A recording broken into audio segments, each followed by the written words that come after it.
Walang interesado patalsikin si Marcos, walang interesado sa gobyerno na patumbahin mo. O guyang kay dumaan ako ng presidente pati sa gobyerno ko ito.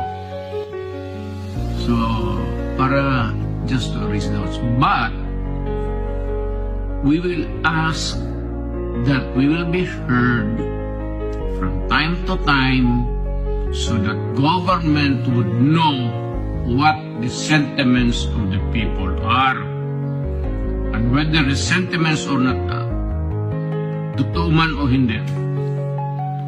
Makinig lang kayo.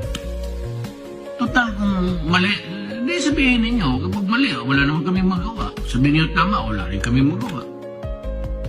Just the right to be heard. Yan ang importante sa Constitution. The right to be heard. Period.